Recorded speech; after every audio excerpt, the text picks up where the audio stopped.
Just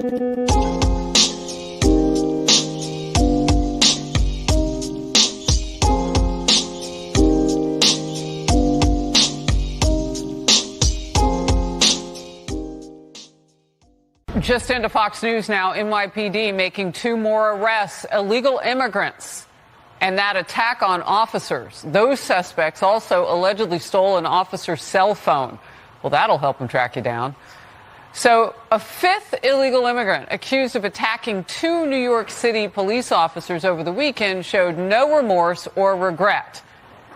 He was seen, as you can see, giving his 2 middle fingers to the cameras moments after being released without bail.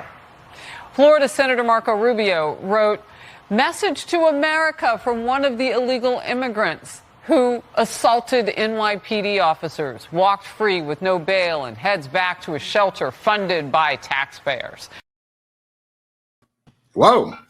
Jesus Christ, it's out of control in New York. Hey, what's going on there, Hunley? I don't know. It's your home state, buddy. Boy, there's a video of a drone flying over this tent circus in Marine Park. Did you see that? How long that is?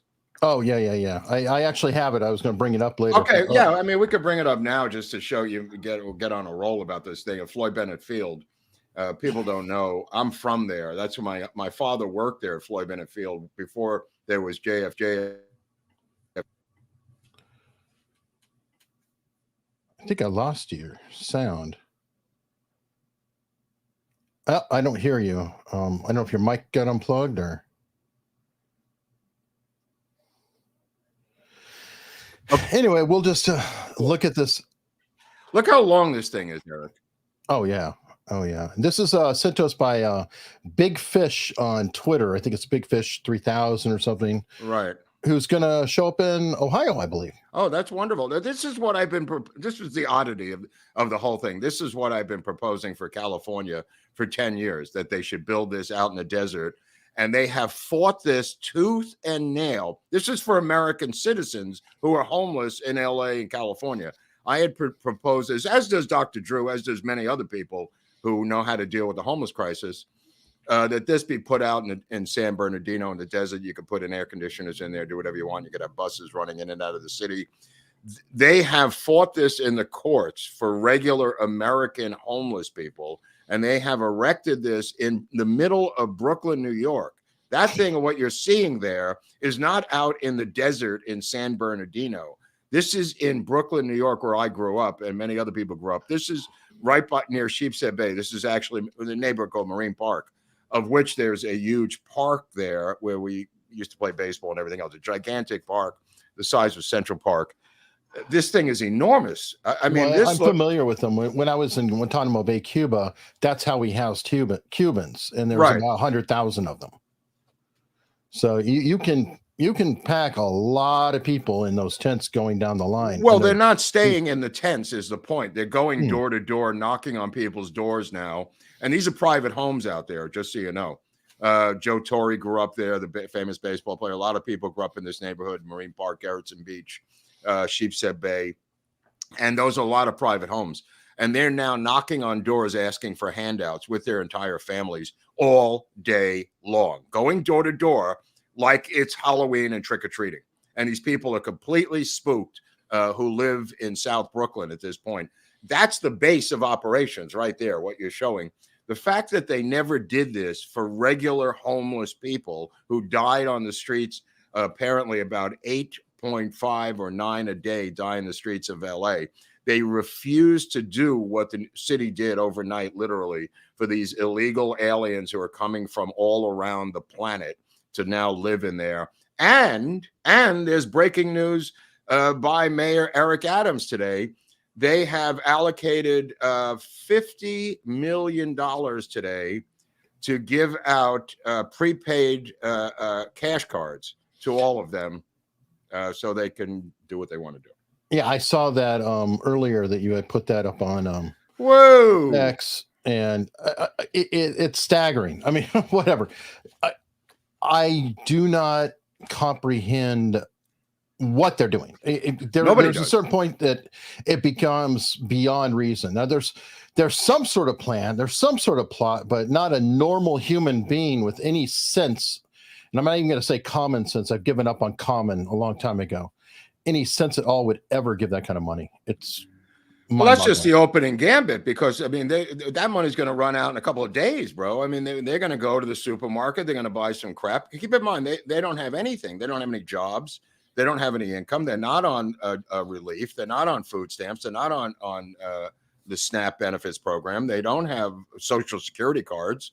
And according to the squad, they can't be deported even if you commit murder. Now, those kids that you saw beating down those two cops, when they got out on bail, the governor of New York, Hochul, said that they have to be deported, which was odd for a Democrat to say they have to be deported.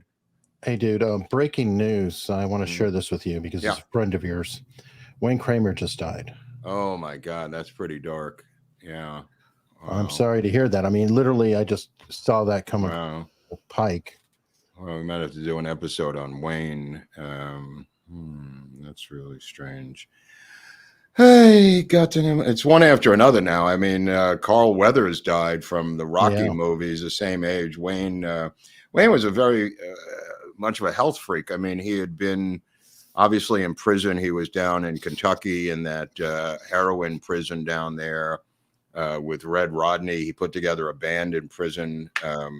They had a heroin program there, oddly enough. That's where, what's his name went? Whitey Bulger? Whitey Bulger went to the same prison as Wayne. Wayne had been involved in heroin dealing before he got sober years ago with a bunch of people in New York and everything else. But the reality of it is he got popped and he went to that prison and he put together a band in the prison. I've heard the tapes of him and Red Rodney, the legendary bebop trumpet player, a white dude who claimed to fame was to get high with Charlie Parker on heroin. Red Rodney was in this band with Wayne Kramer. Wayne, of course, was in my band, which was called Mark Robert and the Blues Pros. We played together in LA for a number of years. He was my lead guitar player. Just a lot of memories with Wayne. So I don't want to dedicate the whole show to that, but no, I know. I just had to tell you when I saw that come in, I knew you were friends. So I was like, wow, incredible. Well, okay. On a lighter note, let's go a little light for a second. Okay. Punxsutawney Phil says spring is near. Apparently, he did not see his shadow, so it's supposed to be in early spring. Never mind the fact that he's only accurate 40% of the time. Yeah, what's the deal with this groundhog? I mean, there's other competing groundhogs. There's the Groundhog Day movie with Bill Murray. Brilliant. What's the deal? What's the deal? I mean, he sees his shadow and I think your cable's loose. Hey, I don't know the deal on it. I think it is if he sees his shadow, then the winter is going to continue. But if he doesn't see a shadow, then the winter will be shortened. Okay. So what did he do? Did he see? How do they know he saw a shadow? Was he run away from his shadow like he's afraid of his shadow? I don't know, but at least it didn't drop him. I forgot who it was that dropped him. Oh, that's right. That's right. In the movie, doesn't Bill Murray's brother, isn't he the mayor? Brian Doyle Murray, yeah. Yeah, him I knew. And then John Murray I knew, who was another. Yeah, I think they had like 6 or 7 brothers, the Murray brothers out of Chicago. Oh, wow. Bill was, of course, the craziest. Bill would just show up at somebody's barbecue in the middle of nowhere with no shoes on. Mm-hmm. And people would just go, is that Bill Murray? And he would just hang out for your entire barbecue in your backyard. And then some mysterious car filled with girls would pick him up and take him away. I mean, he had an 800 number with an answering machine, if I recall, that people would call for whatever. But yeah, there was another great story like that. He showed up at a party and washed all the dishes. Yeah, no, I could go on and on and on about Bill Murray stories, but I think Brian Doyle plays the mayor in Groundhog Day. Yeah, I remember. But definitely. All right, so we're going to have a shorter winter, is what you're saying. Allegedly. Now we've got a new job description out here in LA. It's called squatter removal. I didn't know this existed. Apparently, some people have put together a new, very, very ambitious people have come up with a new type of urban job hire called squatter removal. They have taken over. I had no idea the extent of this problem out here. There's a lot of empty homes, and I don't mean homes that are run down. I mean homes that are in Beverly Hills, that are mansions, that are not rented currently, that are for sale, that are empty, that real estate agents are showing. Just a general amount of homes that are empty in Los Angeles or out in Calabasas, upscale, and I mean upscale homes, right? Some of them started out from trying to figure this thing out, where the rental agency would turn them into an Airbnb to generate money for the estate. Okay, so you got a real estate agency that's not in the Airbnb business, but they're trying to generate some cash in between the sale of a home that's $8.9 million or something, right? Okay, so they rent it out and the people don't leave. And I go, well, that's weird. There are houses around on local news in Beverly Hills and in other places where the people just let other people in who let other people in, and there may be 10 to 15 different people living in there with their cars, partying and going on and on and on. So now a new job has been created called squatter removal, where you can't make this up, Hunley. The real estate agents will hire some tough, wily guy to what any means necessary, Eric, deception, physicality, legal, police, video, bomb scare. Wow. You're getting paid to get them the F out of those mansions. And they had a bunch of these on the news, and there's one guy now who's like the leading squatter removal guy. It's kind of like, what was that show? Not The Mentalist. What was the show where the guy got, he fixed people? He was the fixer or something. It was a show where he did interventions on people. It was a drug thing. I forget the name. It was based on a real guy. It was actually based on Bob Timmons, who Wayne and I knew very well. But it was a show on FX. And he had a crew of people, and they went in and did interventions on people, blah, blah, blah. This thing is quite similar. They now have squatter removal, where they have to go in and the real estate agencies just go, it's up to you, bro. We'll pay you $50,000 flat or whatever rate. I'm not really sure what the rate is. This is like some sober companion gig. It's like all these weird gigs that have created in LA because of the surrounding bizarre community. So squatter removal is my dream now. I want to be a squatter remover. What a perfect scam, though, because you could get with some other people and literally go in there and then say, okay, here's your 10 grand. Now go to another house. Kind of whatever like you want to do. Yeah, whatever you want to do, because they've gone to court. The real estate agencies have exhausted their legal methods. They've gone to court. Equalizer? No, not the Equalizer. I'm sorry. Okay. Not the Equalizer. Something else. They've gone to court. The courts have hands off. It's your problem. We're not evicting them. They claim they live there. Blah, blah, blah. So now it's become the which is what I support, the street justice. This is where I'm in favor of street justice, because the courts have collapsed, and now it's every man for himself. This is just another example. Right. What I'm saying, though, is this perfectly set up for a scam, the same way as a computer virus company could release viruses out in the wild and then sell the solution to the viruses. I mean, who said that the squatter removal people don't have friends who do the squatting to generate the work? You'll see some of the videos. They go at it.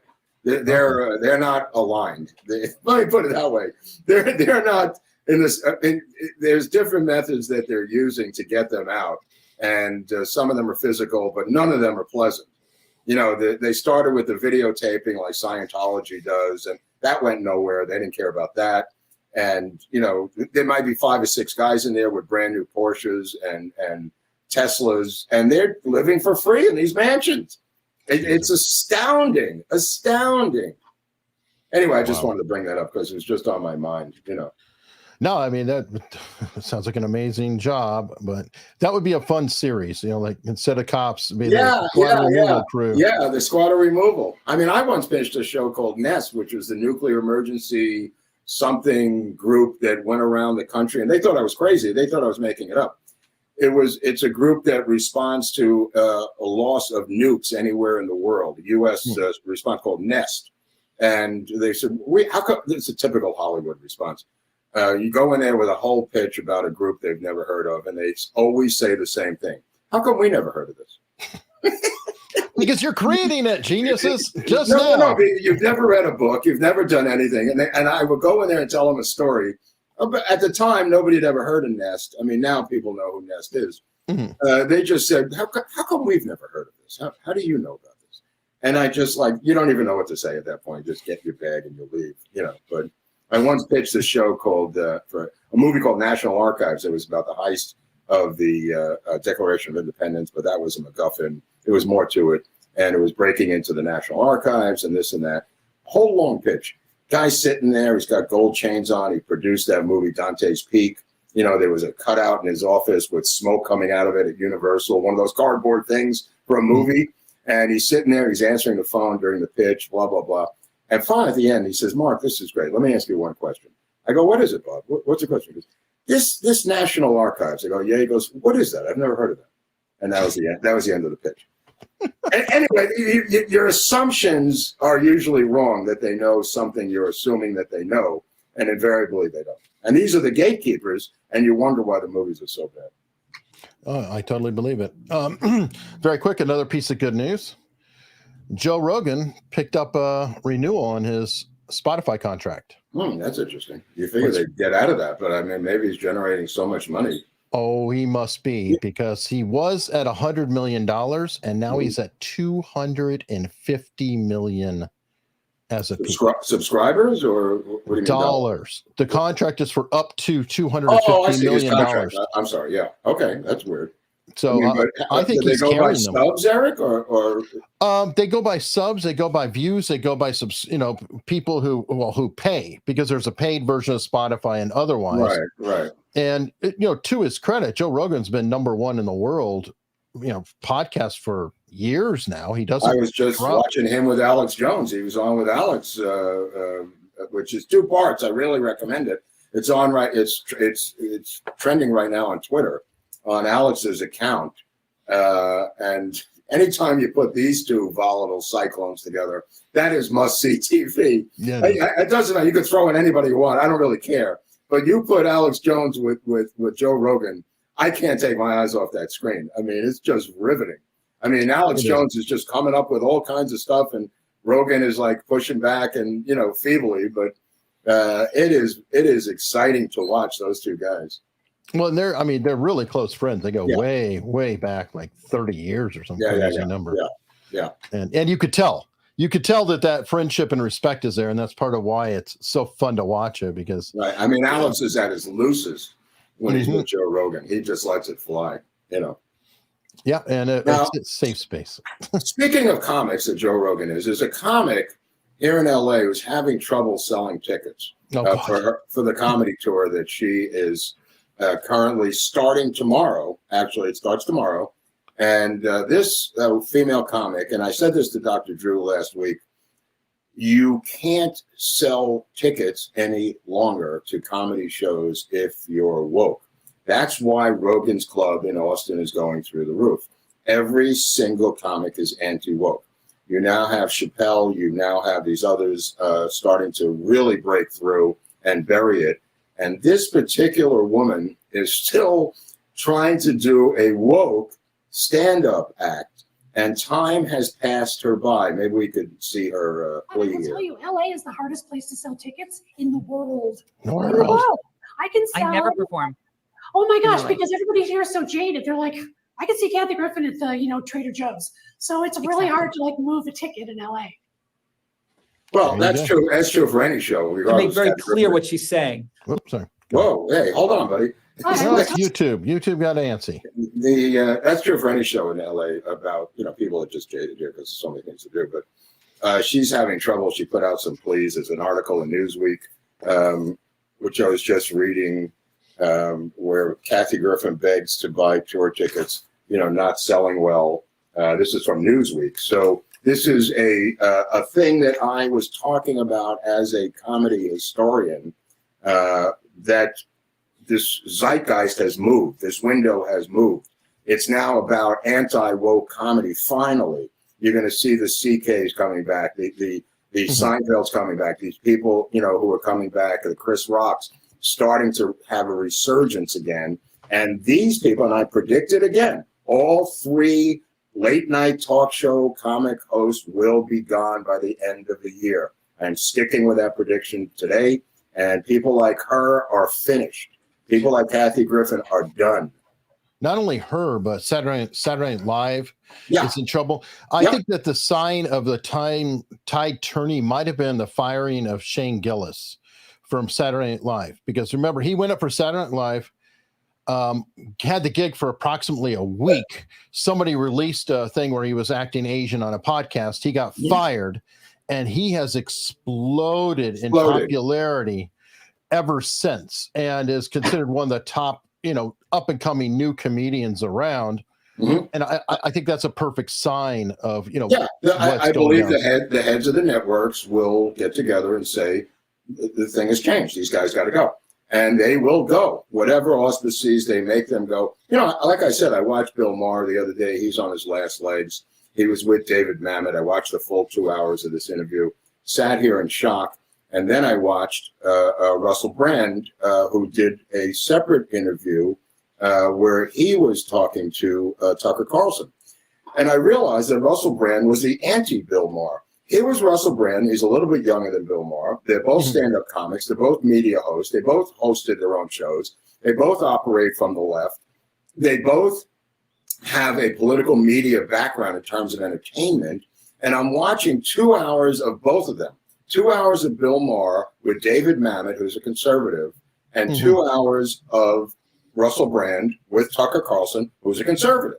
And it was interesting. It should be taught in schools, because watching Russell Brand and listening to his riffs and rants and how he was open-minded and where he was going with these storylines, and Tucker asking about how he got there, blah, blah, blah. And then you looked at Bill Maher, and every time David Mamet said, what about Biden? He's a criminal. He stole money. Everything that Mamet brought up, Bill Maher had not even heard of. Not even heard of. He didn't hear of MK Ultra on one. This just goes on and on and on. He's finished. He got there for 2 hours, getting drunk off his ass and smoking weed with a 78-year-old David Mamet, who didn't touch any of this stuff. No, who was just talking to him about show business. And every once in a while, they would butt heads about politics. And Mamet politely pulled back because he saw the Trump derangement syndrome on the part of Bill Maher. And immediately engulfed in flames. Bill Maher just going complete psycho about Russia, and he looked on in astonishment. And then I watched the next day. I watched Russell Brand with Tucker, completely calm interview, and I realized the difference between the two men is one is sober and the other one is not. They're both drug addicts. They're both people who wrestle with addiction, and one is clean and one's not. That's really the difference between Russell Brand and Bill Maher. Bill Maher, I think, is in his early 60s, and I think that Russell Brand's like 48, 49. But nevertheless, the difference politically in awareness is so freaking enormous as to be shocking how much Bill Maher is in the dark about. Wow. You should watch Bill Maher with Russell Brand. Oh, that was interesting because Russell Brand was not impressed with some of Bill's, routines later. Like he's like, well, I remember when Bill Maher showed up on Joe Rogan, like he was doing Joe Rogan a favor. Oh yeah, yeah. So remember that one? And Joe Rogan was super polite, saying, "You're one of my heroes, political comedy, blah blah blah." And Bill Maher's going, "Yeah, thank you very much." Thank you. Of course. But that's why Joe Rogan is Joe Rogan. Right. And that's why Howard Stern is in the gutter, because Joe Rogan is the top guy in the podcasting world, bar none, but he's still humble. He's still not a dick. Yeah, I mean, just to go on with the same theory, where is Howard Stern? Where is Sacha Baron Cohen? Where is Eddie Izzard? They're done. You haven't heard from them in years. They're finished. They got on the wrong political horse. Instead of staying, like people have suggested for political comedy, you got to be on both sides of the aisle. You can't just pick a side. And that's what these three talk show hosts did on the networks. And now there's more breaking news, because for one night a week, Jon Stewart is going to come back to host The Daily Show, which has completely collapsed. because of Trevor Noah's destruction of this brand on Comedy Central. Just to save it, Stewart, who's not going to be the executive producer, is only going to do one night a week to try to save this franchise that was woke and destroyed by Trevor Noah. Okay. Hold on, though. This is after Jon Stewart's Apple TV show, by most accounts, was a disaster and bombed. So it's kind of like he's turned himself into a has-been. The show's been run into the ground. So now we're going to try to reclaim the old glory. I don't see it. Not going to work. It's not going to work. Jon Stewart is going to be the same Jon Stewart. They want him for the political season, is what they're saying. It makes sense to their ideological insanity, but they do not realize that the times have changed, that comedy is a breathing, living thing. They think if you just say the same Trump jokes, that the same people are going to be laughing. Well, they ain't laughing anymore because the country's in flames. The zeitgeist and the fabric of the nation have been ripped apart, and it ain't funny anymore to have a bunch of fat cat elites making jokes about flyover states. They're completely out of touch, and their comedy is really the canary in the coal mine to what's coming back into the United States, is this pushback of populism. No, I agree, and I mean, Jay Leno was always successful on the Tonight Show, partly because you didn't really know what his politics were, and rightfully so. He would go after everybody. He realized that he was for a mixed audience, and it's ironic, though, because all these woke comedians despise him. Howard Stern loathes Jay Leno. There was a reason originally when you were coming up in the ranks where you were told by managers and agents not to do political comedy. Not because it was to be on one side or the other. It doesn't age well. In other words, when you listen to the stuff of comics, even on albums, of old albums, you don't know what they're talking about because they're the current events of the day. That's why, not that the agents and the managers were opposed to political comedy. It was all about selling stuff. And if you were selling albums or selling things, the comedy didn't age well because you're talking about events that are occurring. And Gilbert Gottfried told me the same thing. He never went into that area because it didn't age well. You know, if you want your comedy to be evergreen, look at Jerry Seinfeld. You could go back and look at Seinfeld from the 1990s and watch it all day and night, all day and night. Try watching an episode of Stephen Colbert from 2 years ago. Just try watching Jimmy Kimmel from 3 years ago. You couldn't possibly watch it.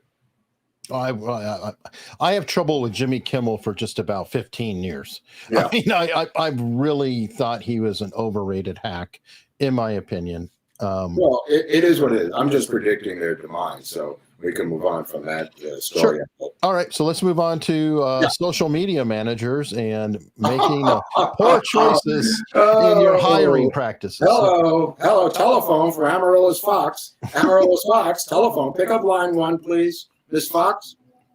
Look, who knows what this story. This, somebody said something pretty funny. This is a TikTok video of a guy who is supposedly the social media manager for RFK Jr. His picture is on the account with a verified check next to it, RFK Jr., who is liking photos by an OnlyFans scantily clad model. And this guy has apparently been thrown under the bus by RFK Jr., like the Moms of Liberty were, I believe, was a previous thing, where he claimed his booker had booked him. Remember that? He claimed that his booker or his manager had booked him to speak at the Moms of Liberty, and he hadn't checked it out. He apologized. He didn't vet them or whatever. He didn't vet them. This is yet another one of these RFK Jr. things where he's throwing this black guy under the bus. Ironically, the first day of Black History Month. This poor guy who seems to like very large buttocks. The claim is that it wasn't RFK, that it was his social media manager. Now, I was just talking to Eric before the show. If that's your job, a social media manager for the next president of the United States, would you be going onto TikTok with his account and liking OnlyFans models' photos? I find that hard to believe that this is true. I'm sorry. I'm sorry. The thing is, I kind of believe it is true, and I'll tell you why. for example, I have multiple Twitter accounts. I have multiple YouTube accounts that I log in, and I might be logged into my Eric Hunley YouTube channel and start and respond to a comment that I see coming in my email for America's Untold Stories. I click it and I comment back and it's like, oh shit, that's Eric Hunley commenting on that. Right, but it's still just you. It's still you. No. But what I'm saying is he could have been logged in and forgetting that he's logged in as RFK because that was the last thing he was logged into. Well, he goes, he's browsing, he's hitting stuff. They're claiming the same black guy wrote the sex diaries 12 years ago of RFK. Now that's a stretch. Come on. Oh, of course. I That's know. a stretch. He didn't write those sex diaries and keep a list of every woman he scored with. He's now saying the black guy did that 12 years ago. Come on. Well, no, he did flip and say, no, that was mine, but it was private and you shouldn't have had it. So he has come clean on that. I always have to, I'm going to default to say, yeah, he probably didn't do it, but he could have. My default is that job was not hired by him. That guy was hired by his campaign manager, Amaryllis Fox. And believe me, Bobby Kennedy did not hire that particular guy. If this girl does anything, I assume she would be hiring, based on the job description, the person running to run his social media account. Mm-hmm. I would hire a wizard like Eric Hunley. I wouldn't hire some guy who's going to jump on freaking OnlyFans on a TikTok page and start liking buttocks. I'm sorry, that's not the job description. Mark, it's a diversity hire now. Come on. I know it's a diversity hire. And it's odd that it was the first day of Black History Month. I'm just saying, honey. All right, folks, we know Mark had to switch the microphone. Something's up with the cable on his other one. Sorry it's echoing. We're working with what we have. Yeah. But it is what it is. Next time, we'll figure out whatever the mic issue is. All right, speaking of poor choices in life, let's talk about our friendly Fetterman. Oh my God! Like I'm saying to you, I think that this is. I just want to check the audio on this thing. Hold on. Oh, that's not better. Hold on. What about now? What about now? This audio. Oh hell yeah, that's much better. It's switched over to the internal mic. Sorry. Anyway, it's back to the Shure mic. Okay, so I believe that Fetterman was being handled by this honeypot Giselle. And I believe his mental problems were because of her. I think his medication was being given to him by her. He is a completely different person now that they've separated. He has become literally another guy. And I believe that she was running a honeypot program on this guy too, like we've seen with numerous other social media figures and politicians and people in the news and entertainers. I mean, wow, what a difference. Just if you look at, you have that thing of his different faces. Yeah, give me a second to pull it up. Okay, yeah, because I stumbled upon these different looks of Fetterman since before and after with his wife, Giselle, who I think is from a foreign country. I think it's a honeypot operation. I think that she was running his life and he was medicated and under sedation. And now he's broken away from her and he's waving an Israeli flag. Plus, I hear she's anti-Israel. She's pro-Palestinian. Look at these. Tell me this is the same guy. Mm-hmm. Well, lately, number 6, he's starting to really look. He looks like somebody who went through hell and he's starting to get his health back in the pictures. Absolutely. Look at the difference between even 5 and 6, Eric. Mm-hmm. Or 2 and 4. I mean, dude, this guy, who's number 3? Yeah, but if you look at the eyebrow and stuff, number 3, I think is definitely him. But he does look different in the shots for sure. Right, and these are fairly similar headshots. They're the same distance, the same, roughly the same size of the shots. They're not from 40 years ago. These are all relatively new. Last 2-3 years, yeah. Right. I mean, you tell me what this guy, if this is the same guy, that's all I got to say. And who was Fetterman? Because look, do you see the picture of him in the tuxedo with her? Did you see that photo? Yeah, I've got it. Okay, let's take a look at that photo for a second. Sorry about the microphone problems, but I think we're okay now. If you scroll down a little bit.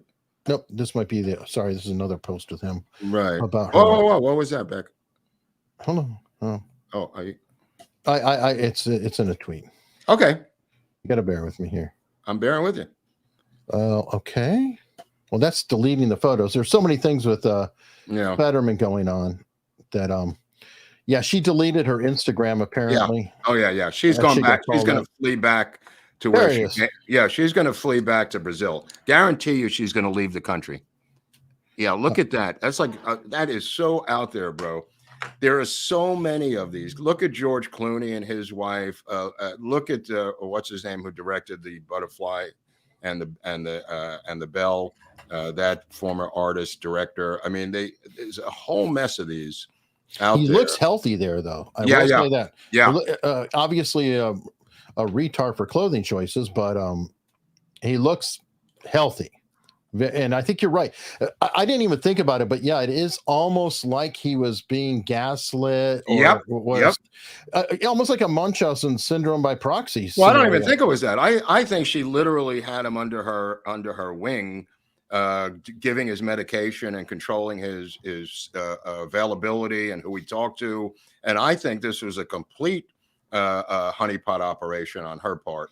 You know, grabbing this Pennsylvania senator, and controlling his life until it was out of control. Yeah. It's because it's been so weird of recent weeks where it's like he actually sounds like a normal person now. Right. Like somebody borrowed his brain and then it got returned to him. She did. Yeah. And he's now denouncing for. We lost your mic again. Nevertheless, okay, we're back. Hold on. We're on the internal, but why does it keep doing that? Hold on, I'll fix it. It seems to fall back onto the internal, but okay, I think we're good. I mean, I don't know what's going on with him.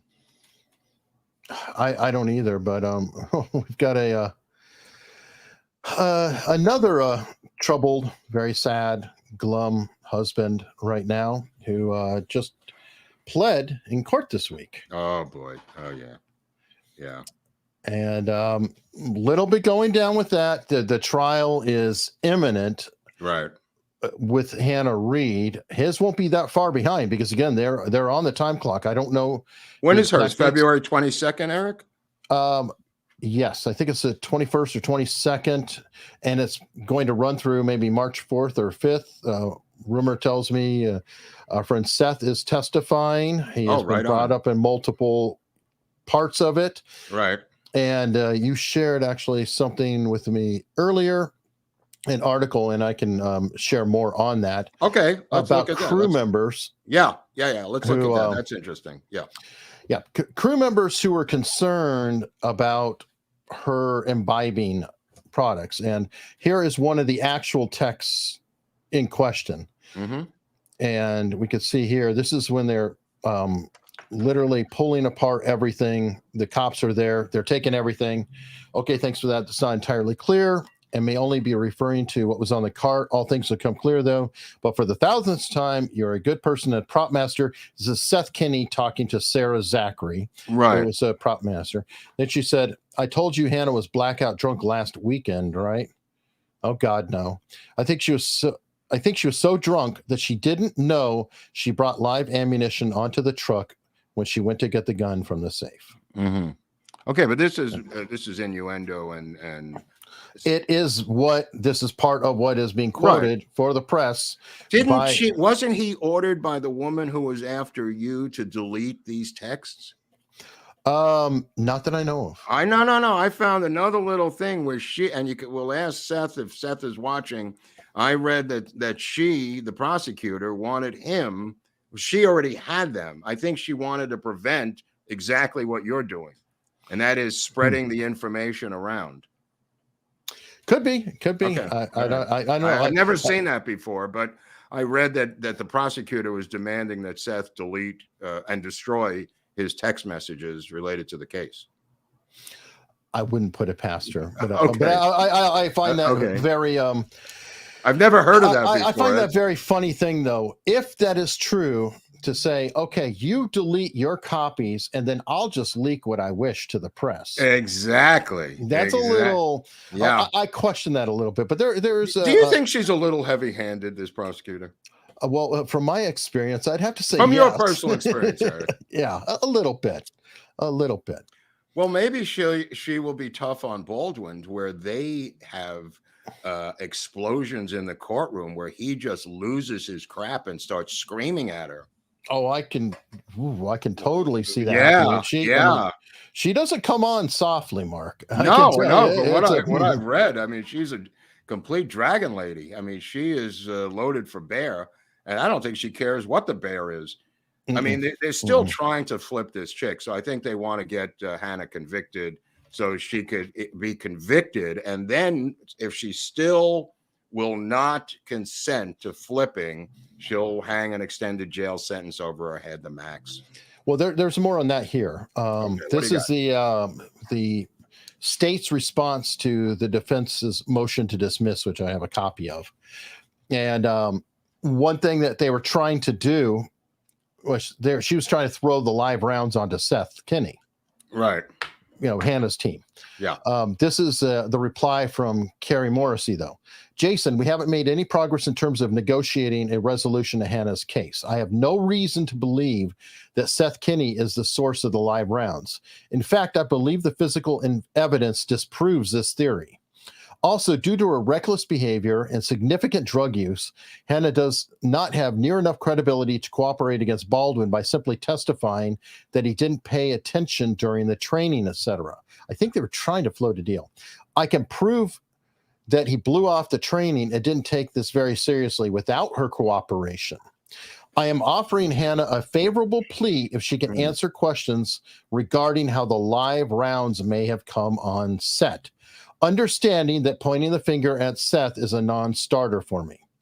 If Hannah can provide any answers regarding the origin of the live rounds, I'm happy to work with her. Right. But short of that, we should just move on. Right. But her lawyer is absolutely correct. What this woman is asking him to do on her behalf is to literally confess, which she would be confessing, giving up her First Amendment rights and confessing to negligent homicide, Eric.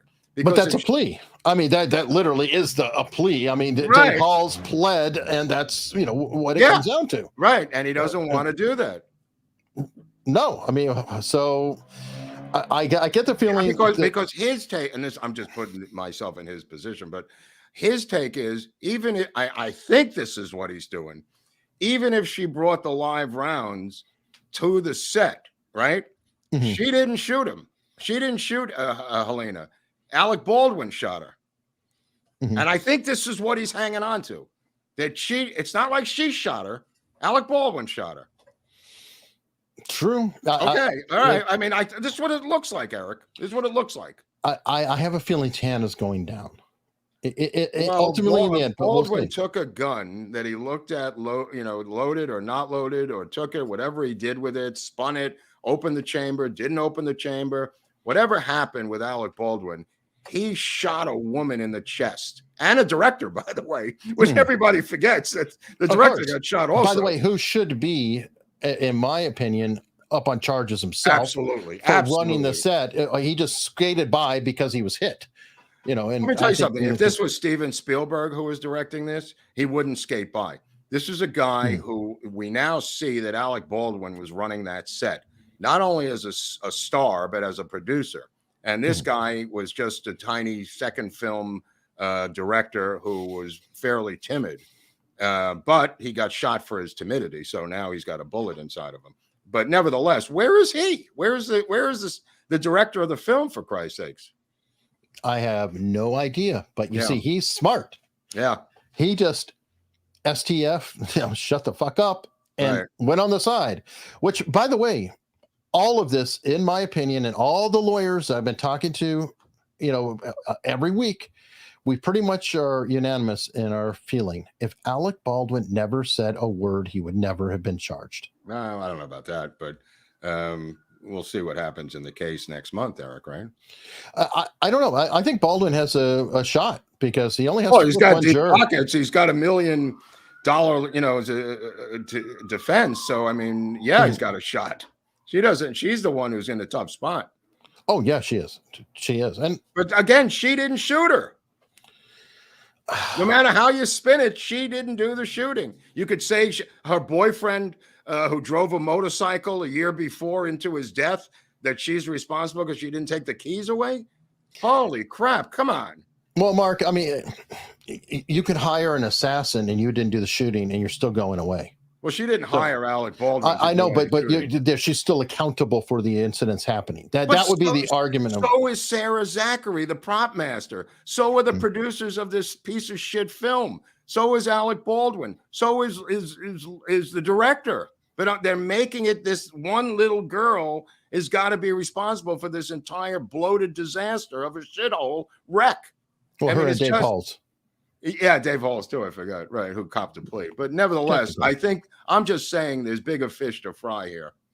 That she might be a scapegoat. That's the only thing I'm saying. Could be. And Larry, I didn't say she hired Baldwin to shoot her. It's just an example of accountability down the path.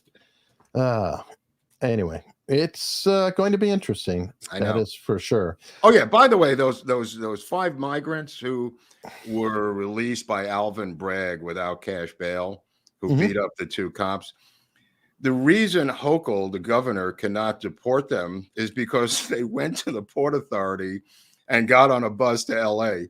So they're now coming here to the other cash bail, no cash bail center of the United States. They have left New York and they're en route to California. Well, yeah, and Alvin Bragg didn't ask for cash bail, right? Because he's a piece of garbage. So yeah, whatever. I mean, these. No, but the governor said, I want to apprehend them and deport them. Well, they self-deported themselves. They got on a bus and they're coming to my neighborhood. The other sanctuary city. The other no cash bail with Gasson. But you know what? Speaking of Gasson, I wanted to just get on the election thing here that you pointed out with Steve Garvey the other day. Garvey is running neck and neck with Adam Schiff here for this opening in the Senate seat when Dianne Feinstein mysteriously died of old age. The situation is now there's a Barbara Lee who is a leftist black woman, and there is this Kathy Porter, a Porter woman who is another leftist white woman, and they're embittered because Adam Schiff has focused his campaign against the weak link in the group, and that's Steve Garvey, who he's trying to paint as a MAGA Republican, and the other 2 bitches are really pissed off because in a runoff situation, he and now Garvey is running number 2, and he wants to. Yeah. It's pretty smart. So his commercials are now Steve Garvey, MAGA, voted for Trump twice, a complete psychopath. His children hate him more than life himself. Played for the Dodgers, made some errors in the field. Don't let him boot the ball for you. Paid for by the people who brought you Adam Schiff.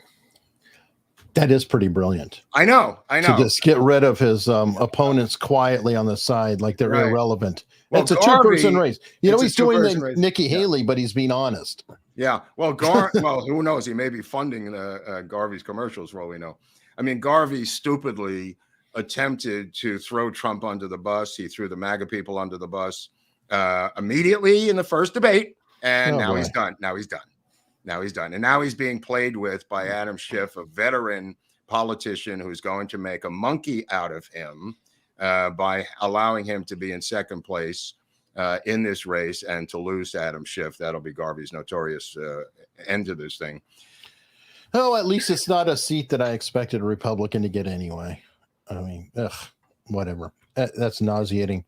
Speaking of nauseating, I saw this case, and it should infuriate everyone.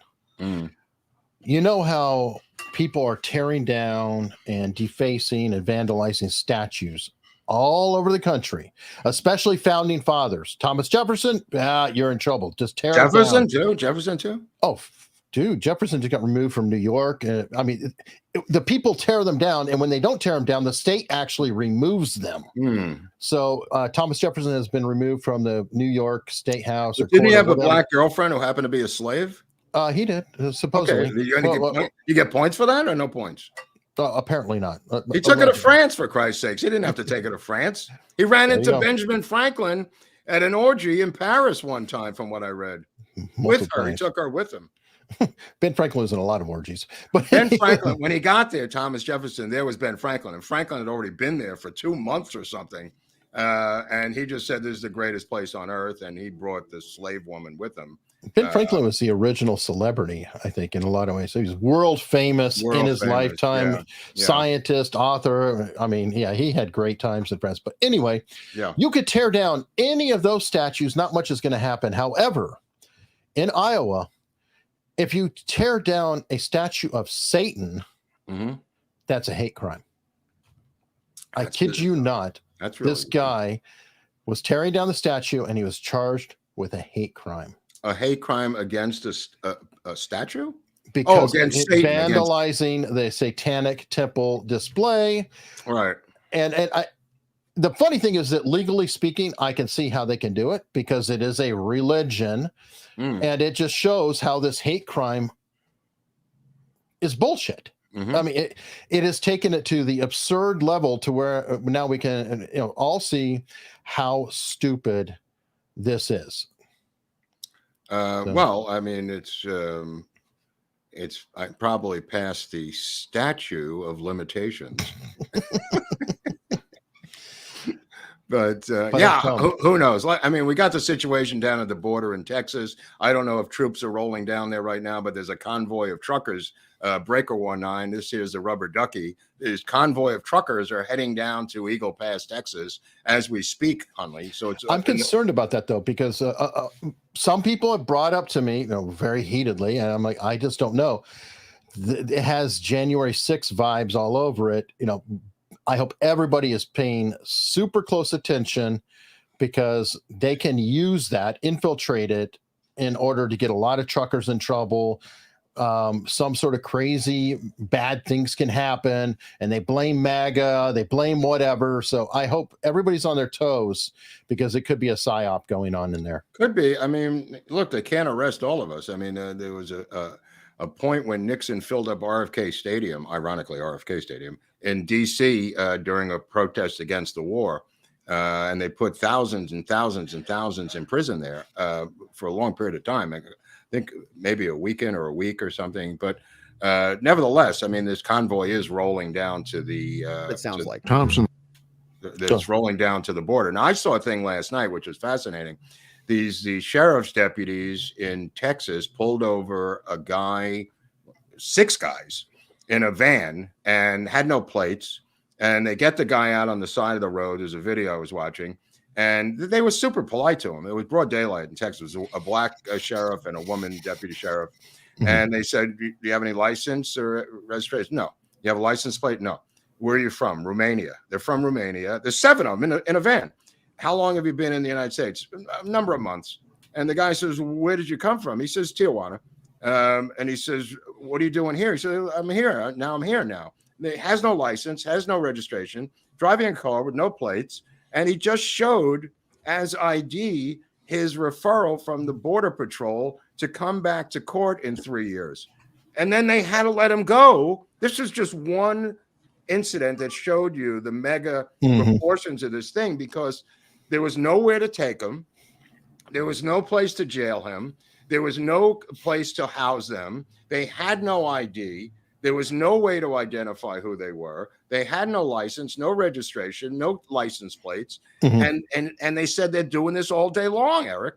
And this was not, they were there in the country for months. That's because they flipped Trump's policy. Trump's policy was, okay, you're seeking asylum. Fine. Here's your card. Go hang out in Mexico.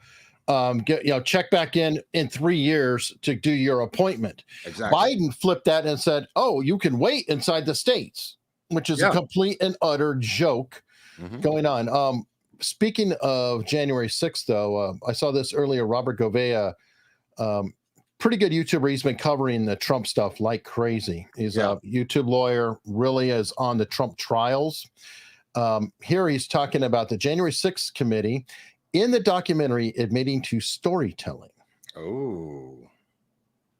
Americans that this was actually a bad thing. Here's what it sounds like. Thompson's committee had gathered a trove of information. The challenge, what to do with it. The one thing that we knew was the information that we have is compelling. The thing we needed to do was tell that to the American people in a compelling way. That's not your job, first of all. So your job is to just investigate the facts, theoretically, right? It's a congressional inquiry where you would have oppositional lines of questioning, right? You'd have opening arguments from both sides. You'd have an adversarial proceeding. One side would ask questions. Anyway, I wanted to point that out. No, it's absolutely accurate. And I said this to Barnes months and months and months ago when this first started, that they were going to bring in Hollywood editors and Hollywood screenwriters to deal with the 13 million miles of footage that they had. And that's exactly what they did. They brought in Hollywood people to not only edit this into narrative, little bite-sized things that they could release, but they also brought them in as writers to create this narrative structure to the events. That is part of the connection. They did that, if many people might recall, they did it with the 2 impeachments. Those videos that you saw, those were constructed by Hollywood producers. This is what they're doing here. They're creating myth. This is now part of a PBS docuseries, I assume, right? Is that what you're showing? It's a January 6th. That's a January 6th docuseries. It'll probably be Frontline or one of the other propaganda Soviet-style TASS, Pravda news channels. PBS, of course, funded by the Biden administration, will create their own version of January 6th in terms of TV production. Of course. And it's just like that Time magazine, though. They can't help but spike the damn football when they're They have to. They have to. They can't just say it happened willy-nilly, because then nobody gets credit. See, the willy-nilly thing doesn't really help the people who have big egos, because if Adam Schiff or his staff came up with something, or one of these people came up with it, they don't want to be anonymous. They want people to know, hey, I'm the guy that came up with that particular angle. I'm the guy, I mean, who ordered that black shooter to shoot Ashley Babbitt? Did that guy just wake up in the middle of this thing? Because if you hear in the discovery that the husband has gotten, when you talk about the transcripts, he says over the microphone or whatever he's got going on, that the shots have been fired, Eric. Now, there were no shots fired. Now, he says that. Now, where does that come from? Is that intentional? Are people deceiving him? I mean, what are the origins of the standing down of the Metropolitan Police Department? What are the origins of Pelosi's ordering the National Guard to stand down? That's where this has to go. That's where the interest lies, whether on whatever side you're on. Yeah, and speaking of that, real investigation and looking into it, we finally have Jim Jordan, calling Fannie Willis before Congress, except I want him to call one other person before Congress. The boyfriend. No, Greg Abbott. I want him to call that son of a bitch governor who won't relieve her from the duty. No, it's not Greg Abbott. You're talking about the governor. Not Greg Abbott. Brian Kemp. You're talking about Brian Kemp. I'm sorry, it's Brian Kemp. I apologize. I think he needs to call Brian Kemp as well and say, here's, why don't you two sit side by side? Give them good photo ops sitting together, because Brian Kemp is a total traitor to MAGA, to everything else. I guarantee when Trump gets elected, all of a sudden Brian Kemp will be his best friend and they'll love him and everything else. But I want him questioned. Well, did you see Zuckerberg, who's standing up in court in the? That's cool. why I always insist to call these people before the bright lights of Congress. This is what you can do. You can make it into a clown show in a positive way, Eric. And you notice there were 2 seats that were not filled there, and that was YouTube and Google. There was a group there next to Snapchat I never even heard of, a social media thing, Maggot or something. I mean, I don't know. There was the obviously the TikTok guy was there from China. There was the Elon Musk chick who may or may not be on what side. We don't even know yet. But the Zuckerberg thing was breathtaking. Yeah, and good. I mean, Hawley did a good job calling him out, saying, "Why don't you turn around? Why don't you do that?" That was also Ted Cruz. Remember, he was he had those charts showing how to get to the child porn on Instagram. I mean, it's incredible what he had up there, Ted Cruz. Yeah. That's actually the first time I've actually seen them do anything else. Normally, old school was they call up Jack Dorsey, he'd sit on Zoom from his ashram or wherever the hell he was with his weird beard. They would yell at him for a while, and he'd say, and then hang up, and then they would call him back in 6 months, and just do it over and over, ad nauseum, repeat. They also had Blumenthal from Connecticut. You know what it was? It's one of these things where, who's opposed to beating your puppy? So anybody could jump on board this, left or right, Democrat or Republican. It becomes a easy target. But Blumenthal from Connecticut was also beating up on them. The senator from Connecticut, the Democrat. So this was on both. This is bipartisan, Eric. Yeah, which is it should be. I know. When is and we can't use the prawn word anyway. But when is being a predator to children a political thing? It's not political. Protecting kids to me is universal. Well, when you see the replacement for John Kerry, who has been hired by the Biden administration, you may bring back some memories of some previous situations. Apparently, from what I've learned, John Kerry has been replaced on the climate change posse by John Podesta of Pizzagate fame. John Podesta is back, a guy who's got a very sketchy background with children and some of these other issues, Eric. Yeah, that whole Pizzagate thing is a nightmare. Right. You know what is not a nightmare, though? Because I've been so into this. We need to talk about our sponsor, because we've been demonetized since literally 5 minutes in. No, really? Yeah, I know. Shocking, right? It's like, what a shock. It's kind of like saying, hey, see, that's why I want to get these guys. I want to get these guys under the lights in Congress. I want to get not the head of YouTube, not the head of Google. I'd love to see that. But I also want to get the censors.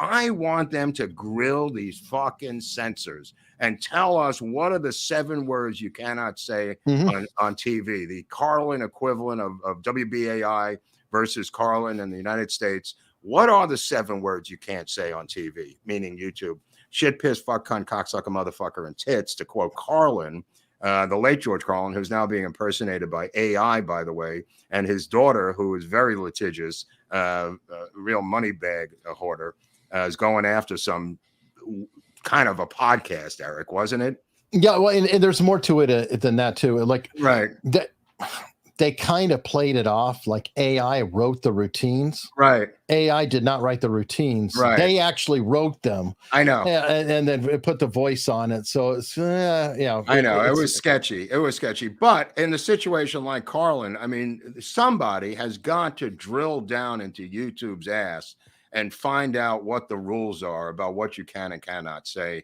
to be demonetized. This cannot be a business model in modern day America where you can literally take away the money of a business because of reasons you're not willing to explain to them. This can no longer be allowed to, and we're just a tiny fish. I mean, there's a lot bigger fish in this field than us, Eric. Well, they also don't tell us what. It's like, I want the timestamp, I want the words, and I want the policy. That's but I want those censors in front of those bright lights shitting in their pants like Zuckerberg and his crew were yesterday. I want to see those censors, the young ones, not Mr. Big from India, some communist Google face guy who eats sag paneer off a stand in Berkeley. I want to see the rank and file people. I want to hear the whistleblowers out of Google and YouTube. I want the engineers who set up the algorithm. And just say, okay, so what is your assignment? What are you supposed to do? How do they tell you to do blah, blah, blah? That'd be wonderful. And then somebody's got to give. They can't have a 100% saturation of complete leftist communists working there who live in California. Unless they vet them and just say, are you a 100% communist Marxist? Well, James Damore got fired. Right. So there are actual ones there has in there. To be. Please be a whistleblower, folks. Please be a whistleblower. Hey, Elon, open your checkbook and offer a job to some YouTube engineers to fill. That would be a good one. That would be great. That would be the greatest thing, because this is unsustainable, Eric. This is unsustainable. We're dependent on people with super chats and donations and all this other coffee sponsor, which is great, but we shouldn't have to be doing it this way. We shouldn't, but we do deeply appreciate, and that is our coffee sponsor, Moondose, who again, I'm so happy to have a sponsor with a product that I like. That is something that I've really tried to do. We've had Aura before, which I think is a valuable product. We've had ExpressVPN. There's a legitimate use for this. And this coffee, I drink this every day. I actually ran out, but adrenaline injection is my specific flavor. By the way, they told me that they shipped you some French vanilla. Oh, right on. Try out. So I think you're going to like that. Okay. They're bringing out new coffee flavors all the time. Let me see if the one he told me about is up there yet. Blueberry cream is relatively new, but there is also, I would try that one. Yeah, there's a brand new flavor that they're going to be putting out just for America's Untold Stories. So we get it first. And that's, oh, here it is. Chocolate walnut turtle. What? Chocolate walnut turtle. Brand new flavor. It's put out there specifically so I could talk about it on the show if people want to try a new flavor coffee. And it's cool to go with a flavored coffee if, let's say, you want to have a dessert coffee or something, or you have somebody like my wife, Leslie, who secretly hates coffee. Because what do you mean secretly? What is it? Well, she says she says I love coffee, right? Then she dumps some of the liquid in there, puts a half a cup of cream, 20 pounds of sweet and lows all over it, and it's like you're doing everything possible to make sure that it's not coffee. Yeah, that's interesting. Versus what I'm doing, I'm stoked because with their pure coffee, the adrenaline injection, my flavor, this one has been so good, it's taken me off of cream. So I literally drink this coffee. Probably helps your cholesterol not to have the cream, right? I think so. I think it's healthier. It's just fewer calories, and all I have to do is just drink it. It's pour, drink, and go. I have it set up in the machine every day. In the morning, I hit it, boom. I get the coffee. I'm not exaggerating. It's really good. I almost always have to have cream in coffees because I like them dark. But then they're kind of burnt and the cream, just mellows it out. This is really mellow, but it's still rich, still full. And again, for all new people, there's a 10% discount only for us, 10% off for America's Untold Stories, specifically to us. And I deeply, deeply appreciate it. There's people like Dustin Russell, I know, who's ordered a bunch of it. I've gotten the best feedback. Why don't we bring some to Ohio? There will be some in Ohio brewed. Oh, right. That's what I'm saying. Okay. Oh, yeah. No. We're going to have that. We're going to need coffee for the meetup, right? Absolutely. We're going to have that there. Oh, well, maybe we could have different flavors too. Is there a decaf one for people who don't? You know what? I don't know if there is a decaf. I don't know if there's a decaf, but there's people who don't drink coffee. I mean, they do drink decaf. Sure. Well, and I'll also be bringing tea from another group. Yes, custom flavored decaf. Custom. All right. So we'll have two different things. Yep, they do have a decaf. So definitely the adrenaline injection, because that's kind of the breakfast blend main coffee and my favorite. And we could get another flavor and maybe the decaf. Okay. So at the meetup, we'll have these different coffees and people can try them. Yeah. Like a coffee tasting. That would be fun. It could be interesting. Maybe get a couple thermoses with the flavors, because I right. You put the label on it, with the name. I'd like to try that.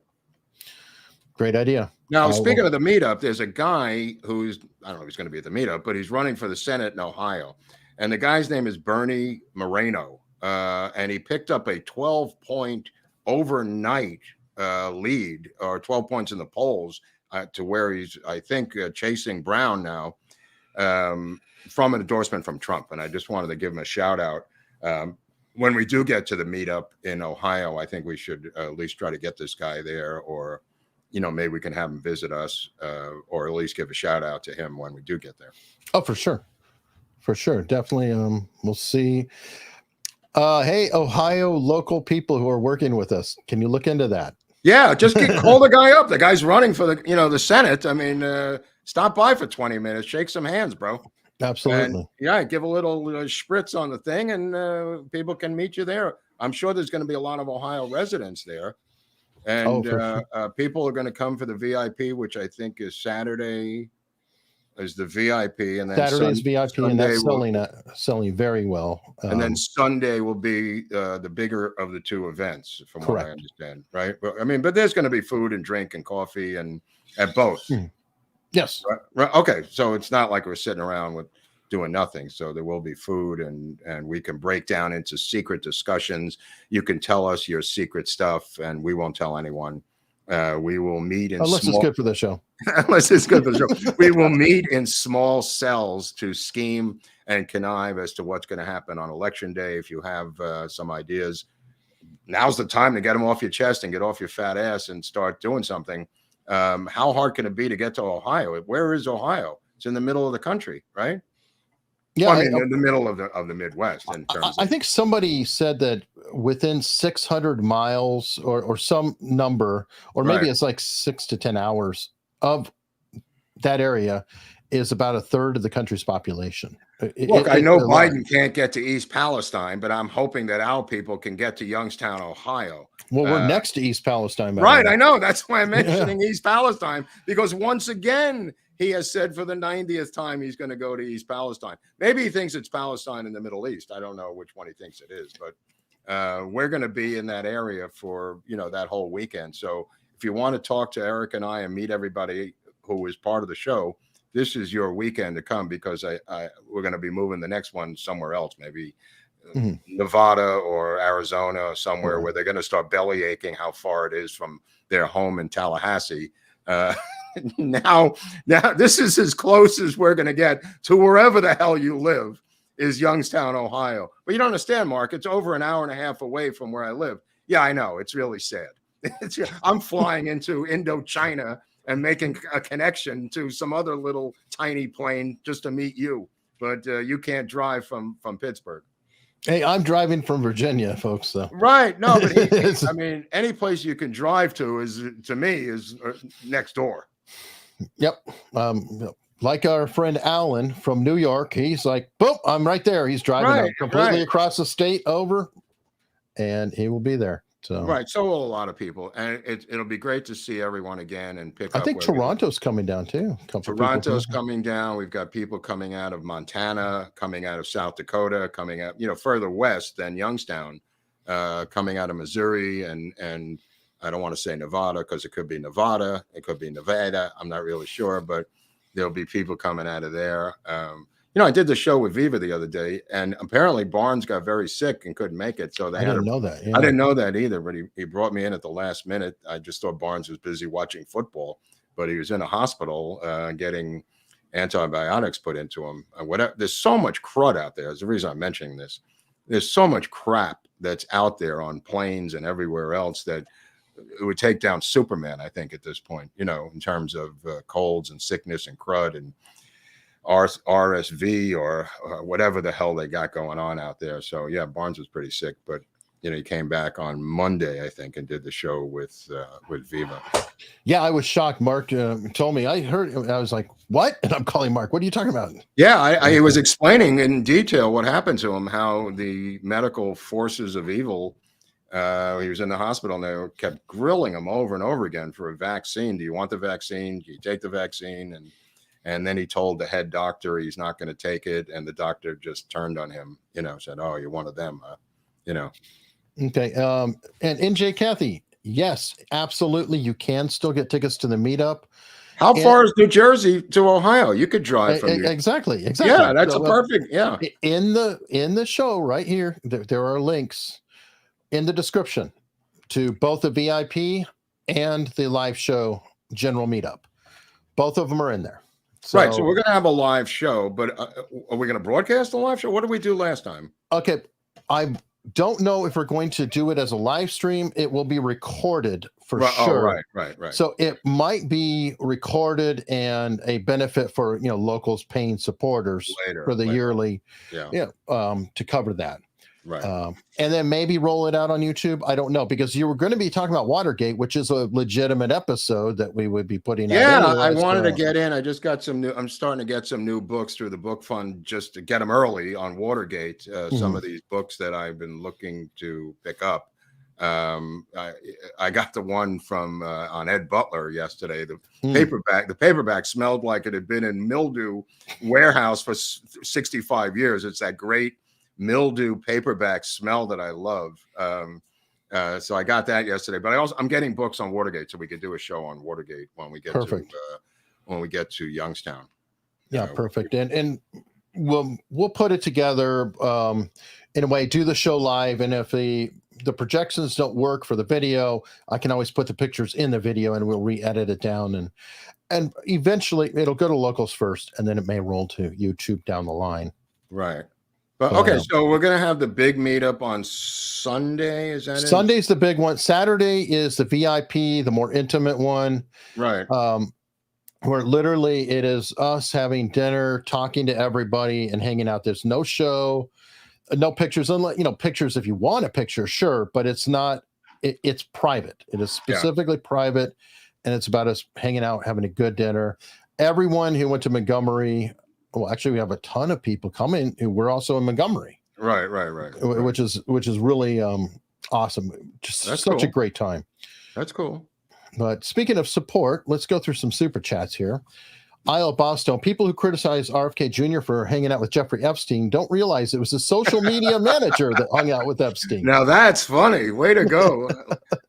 Isle of Boston. Very, very cool. Very well played. Thank you, Woo Woo, with the, Denmark. Everyone, Kroner. there's a lot of woo woo in LA. I'll tell you that right now. There's a lot of woo woo in this town. All right. And then we have Dustin Russell saying, made the show, partnered with a wheelchair basketball team for a high-speed escort through the city streets. Well, I assume Greg Abbott is the center of that team, and they're going to be touring. I don't know if he got back from India or not, but the governor of Texas should basically stay in Texas, I think, and just deal with what's going on down Might be a good idea. Yeah. I mean, I don't know why he's in India, and it makes you wonder about the WEF stuff. If it is right? In fact true. Am I crazy? Come on, dude. Aviva and I were talking about it. Aviva was shocked that I brought up that he was in India, so he went Google crazy and found out during the live show, of course, that he was in India. And I just thought it was odd because we went through the same thing here with Garcetti, where he went to India. He couldn't get there fast enough, apparently, because he was afraid of getting indicted here. They had a guy named Huizer, who was just sentenced to 13, Huizer, Huizer, city councilman in L.A., just sentenced to 13 years in prison for his corruption here in Los Angeles. Yet another city councilman in L.A. going to prison. This is what Garcetti was trying to avoid by getting to India. So there's something about India where I guess maybe they don't have an extradition with India, for Christ's sake. Well, I mean, obviously there's some serious Indian influence. Look at the number of Indian CEOs now we are seeing. Yeah. And I forgot who it was. It might have been the Prime Minister of India or somebody else, because somebody was making the whole bullshit, Jews rule the world. And the guy said, well, if you really want to look at it, I think Indians rule the world. And he had a laundry list. It's scary. It's like YouTube, Alphabet, Microsoft, and we can go on and on and on. I mean, even Pepsi Cola. And it's like, there's a lot of Indian. Yeah, I think I learned this from Dinesh D'Souza, who talked about the fact that there is an extreme left in India that is not really welcome. They're like the offspring, like they're red diaper babies who have fled to the United States and gotten these big tech CEO jobs here because they're no longer accepted in India. We have one here, Athia or Letha, whatever her city council. My city councilwoman is from fucking India. She's an avowed Marxist. She tried to deal with the homeless problem in Bombay to no avail. Hidathia, I think her name is, and now she's under assault by 2 or 3 people running for the seat. And one of the people who was running against her here in my district, city council district here in LA, in Los Feliz, put out a thing that she said in a press conference and a speech that she was giving about the catalytic converters that were being stolen rampantly through the city of Los Angeles. And I mean, these are like $1,800 to $2,700 catalytic converters, mostly in Priuses. They would show up like an Indianapolis 500 pit crew and jack your thing up and take the catalytic converter in 3 seconds. And I mean, if you watch this, it was unbelievable how efficient they were in taking the catalytic converters. A subgroup has developed of corrupt garages that will now jerry-rig a type of catalytic converter because the back order on the catalytic converter is like 10 years from Prius. So anyway, make a long story short, she went after Prius saying that they are outrageously racist because they made the catalytic converter too easy to steal for people of color. And so she is now being targeted by her opponent with this brilliant theory that she had, not unlike Presley, who went after CVS yesterday, saying that they were racist for closing their stores due to theft. I mean, this is a new talking point of these women on the left attacking these corporate groups for taking care of their own business and fleeing or dealing with it. LA Times. LA Times, another one, of course. Yeah, I mean, geez. Okay, some more super chats. Warrior Big Mouth. Brian Doyle Murray plays Jack Ruby in JFK. That's true.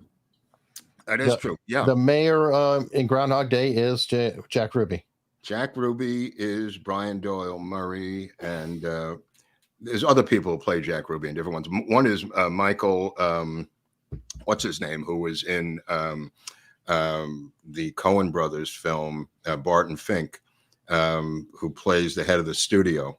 Michael, what's his name? He plays Jack Ruby in one of the Ruby picks. And there's one with Danny Aiello, where Danny Aiello plays Jack Ruby in another made-for-TV movie. There's a lot of Jack Rubys out there, is what I'm saying. Yeah, makes sense. Pamela Clifton. Hello, guys. Always love your channel and the topics you cover. Thank you, Pamela. Pamela's a regular. I know she loves Bobby Kennedy. Sorry, he's got some bad moves lately. There's a photo of her with him. I know. Well, she told me about it on X when she met up with them. It was exciting. That's all right. That's cool. Okay. Aaron Tumicki, can y'all do an episode on George Lucas? It would be very interesting. Love from Tampa Bay.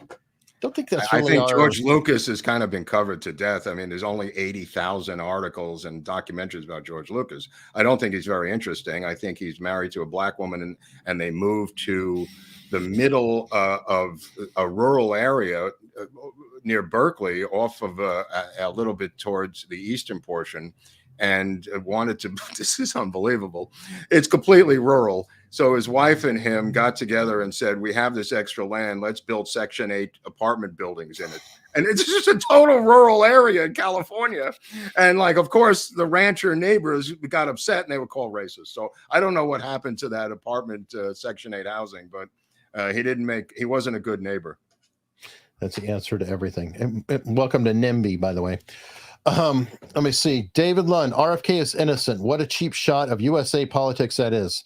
Clinton literally spunks all over that woman's dress and lies. LBJ says all those fired at me, LMAO. Look, I said it very well. Okay, could be the manager. RFK Jr. has more than just that on but his he record. does have a 400-page diary that just came out, folks. These guys did not rate the women that they banged in a 400-page diary that ended up in the New York Post. I'll put RFK Jr. on that all-star team any day. I mean, he's up there with some of these other relatives of himself, let alone these other political figures, bro. Okay, holy shit. This is a major super chat, and let me know if this was a typo. $500 from Scene Sites. Thoughts on who was behind them? Who they caught the guy who did Tupac Shakur. The question is, he's been arrested. Yeah, he's been arrested. The question is, who killed Biggie Smalls? Is it the same guy? I mean, who killed Biggie? Well, isn't Puff Diddy Combs, whatever his name is now, isn't he involved with that whole bit? Look, all I could say is, as Chris Rock famously said, that those N-words were not assassinated, they were murdered. That's from a Chris Rock routine. But he says JFK and Martin Luther King were assassinated. Tupac was murdered, which I always found to be really funny on the part of... and accurate, in a way. You lost your sound again. But Seeing Sites, that is incredibly generous. Please let me know if this was a typo, because that is a whole lot of money. We deeply, deeply appreciate it, but want to make sure that... As to the question, I don't know if it's this guy. He bragged about it. So when you start bragging about killing someone, that's the first place I got to look. but that was a number of years ago. I think he wrote it in a book or something. He's another rapper. Yeah. Right, Eric? Or yeah, I think it was written in a book, and I don't know if he bragged about it directly in the book. Right. He tied himself to it somehow, and I think it seems like it's legit because it's been going on for a while, and it feels like they've got enough evidence to actually say. Speaking of rappers, did you see Snoop Dogg coming out with love for Trump? Oh, okay. I thought you were going to say Ben Shapiro doing the rap because no. Snoop Dogg came out and said he's got nothing but love for the Donald now. For pardoning one of his friends. I mean, there is a list. Somebody put together a list on one of these shows of rappers for Trump. And I mean like big name guys like Lil Wayne and some others that I didn't know, but some other people who know the genre. What's your mic input too, by the way? To the you're on internal mic. Oh, okay, thanks. The people who know rap are telling me that there's a lot of Trump love out there, right, Eric? Oh, huge love. Especially since the mugshot, it's only growing and growing and growing. One thing, I don't know if you remember, I was actually on Tim Pool when that mugshot was taken, and we were watching it, live as it was going down. When he was headed to the jail to get the mugshot and back, there were people lining the streets, and these are not good neighborhoods. So this is like black neighborhoods or whatever, and they were cheering him. Well, Newsmax keeps going up to the Bronx, to this Richie Torres congressional district run by Richie Torres, who's been supporting the state of Israel. He's a Democrat. I mean, that being said, and they keep interviewing on the street, these people, and just every single one of them, bring back Trump, bring back Trump. I got to get paid. I need money. I can't get food. I mean, I've never seen so many people of color in an urban neighborhood like the Bronx. I mean, this was not even, that's pretty deep Democrat, 92% Democratic stronghold up there. Wow. That is crazy. The mugshot, I mean, this is the best thing. Even Bill Maher had to admit, I forgot who he was on with, but he said that Trump rocked that mugshot. He said nobody has done a better job of capturing the image. I wouldn't mention Trump in front of Bill Maher if you paid me, because I think it's I've said this before, it's got to be, I was talking to a friend the other day, it's got to be some MK Ultra program, because it doesn't make any sense. You could mention Adolf Hitler to my mother and she wouldn't have that reaction. You know what I mean? It just doesn't make any sense that you would just go off the rails and not be able to have a conversation with somebody about Donald Trump. Because Mamet says to him in this interview, which I strongly recommend, there's a lot of inside show business stuff. And anyway, he says, what are the policies of Donald Trump that offend you the most? Well, of course, he couldn't answer the question. Just did everything. He just went berserk. He just goes berserk. And this is an educated guy. This is not a guy in a bar. Anyway, it's just. I think it's an MK Ultra 2.0 program that they somehow disseminated across media is where I think it probably came from. All right, Al Gonzalez said here, in my day, if a perp put his hand on you, he had to go to the ER first before the precinct. NYC is done, people. No, I agree with Al. I mean, this is so beyond anything. I believe that there has to be legislation to prevent the mayors of urban cities from handpicking the chiefs of police. Chief of police has to be separate from the political world of the cities they represent, because all of this stuff that Al's talking about is coming from the handpicked chief of police by the mayors. And we have the same thing here. Michael Moore is the chief of police. He'll be retiring. Karen will pick her new black lesbian woman chief of police, if she can find one, if there's any left out there, and then be able to control those puppet strings. This has to be legislated out of existence. This cannot allow to. There's too many lives at stake.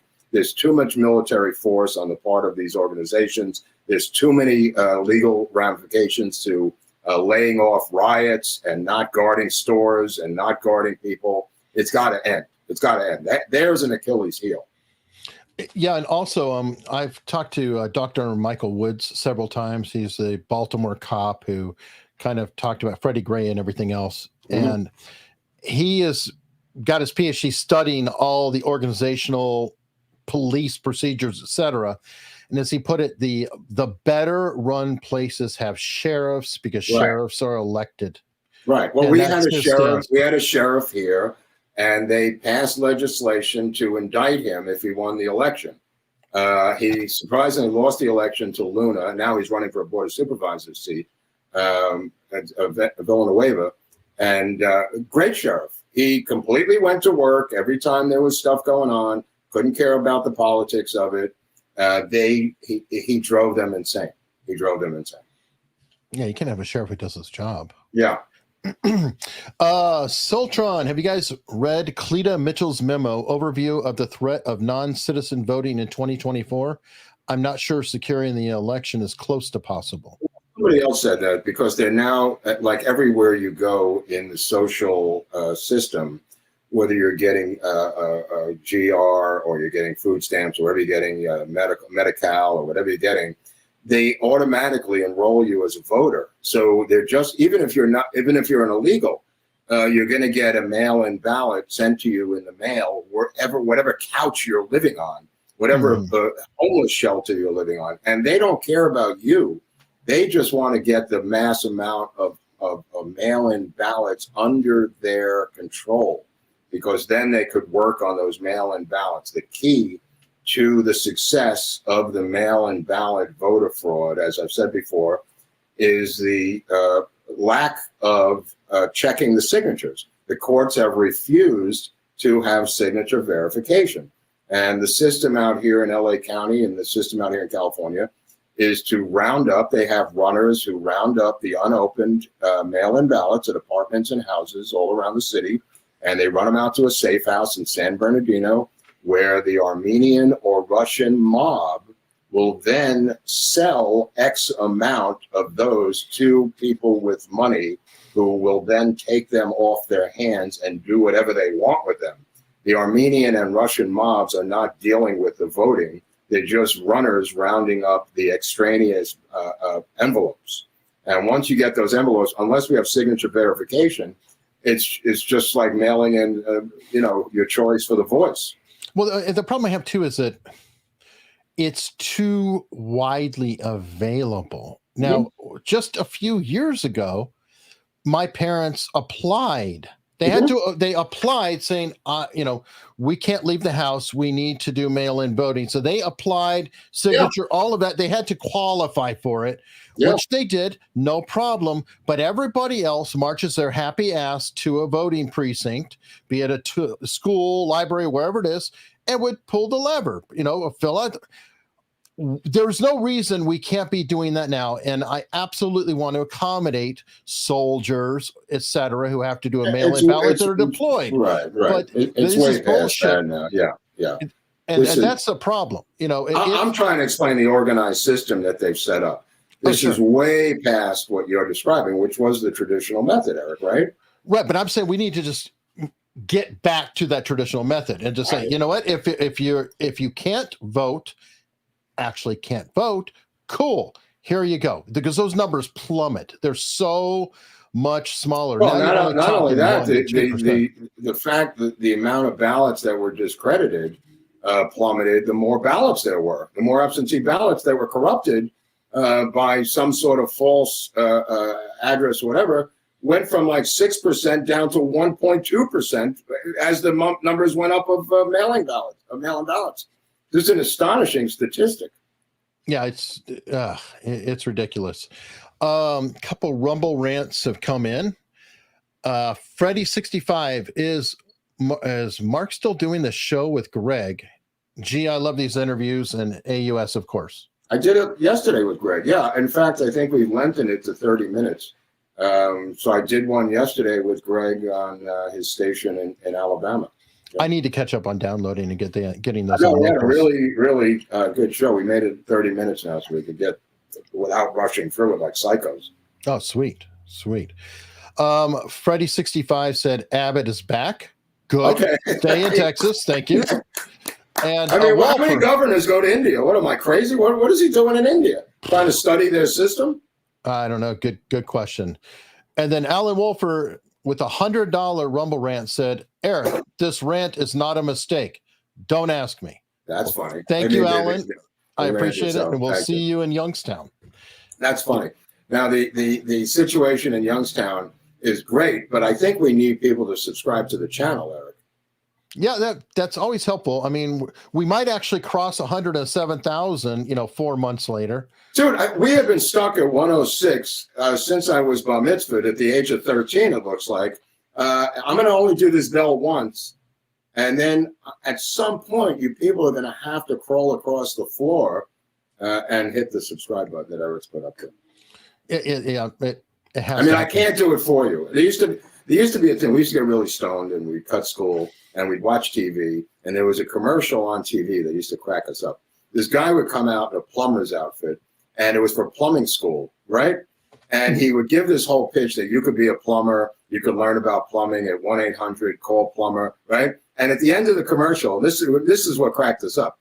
He just said, I can't make the call for you. You're going to have to make the call. And that was just, to us, we just waited for that moment and we just cracked up. And I say the same thing now to people who want to subscribe or don't want to subscribe. Eric and I cannot do it for you. We're going to have to wait for you to get off your fat ass and just subscribe. It's free. What the hell is free in this country other than subscriptions to this channel? Don't tell me you can't do it because you have no arms and legs. Because I had Debbie Hagelmeyer 2 weeks ago write me a letter how she, without any arms or legs, was able to crawl across, I guess, the floor in her house in Youngstown, Ohio, and subscribe to the channel. So I'm just going to do the bell once, Eric. Okay. There we go. Let's get them rolling in. We are 24 away from 107,000. Oh, I didn't know that. We could get, come on, 20-something folks. I think we can get a couple dozen. It's not too bad. Right. Take the paw of that cat of yours and just keep hitting it with the paw of the cat. Yeah, perfect. But don't hit the subscribe button twice. Right. Only once. That negates it. That negates it. All right. Woo-woo. With DK Kroner, $10. Thank you very much. What is a kroner? Woo-woo. Again, with another $10. Hold on. What does that sound? This is my emergency services. Okay. Right. I know you're jealous. I know that you're the only one that's allowed to have the cops in the background, but occasionally, no, I'm just kidding. Right. No, I mean, we had one yesterday. I was listening to the radio. I was listening to ABC Talk Radio here and driving. And all of a sudden, this emergency alert comes on, and it doesn't say test. It says this is an emergency. That crazy sound is emergency alert. And it was a test of the emergency alert system, but it was in the middle of the day, in the middle of a show, in the middle of the radio. And I said, "Is this real? I mean, is something going on?" They didn't tell you till the very end that it was a test. Is what I mean. Oh, can we talk about Amber Alerts for a second? Because they drive me crazy. I was in Orlando. We're at the airport on the stupid shuttle going from one terminal to the other, et cetera, holding on to and all of a sudden the whole freaking thing, every phone, my watch, throughout the entire thing. And it pisses me off too, because they have Amber Alerts here all the time. And I'll look down and I'll be like, man with girl. And it's like 3 cities over, 200 miles away or some shit. I'm like, I got a better one for you. The Amber Alert wasn't good enough because nobody took the alert seriously. They now have a Black Alert just for Black missing children. What? I swear to God. Is that only there? I don't know if everything's only here because I'm only here, but it's here now in California. It's a Amber Alert. It's called a Black Alert just for Black missing children. Why don't we call it the woke alert? I don't know. And why would it only be Black? Can it be people of color? I mean, let's have fun with this. No, there's no fun. I'm telling you the truth. I know. I'm mocking. Yeah, no, it's just shocking. I just remembered this from a couple of weeks ago. I meant to tell you. Because you mentioned the Amber Alert, Ebony Alert, but it's not called Ebony Alert. Is it called Ebony Alert?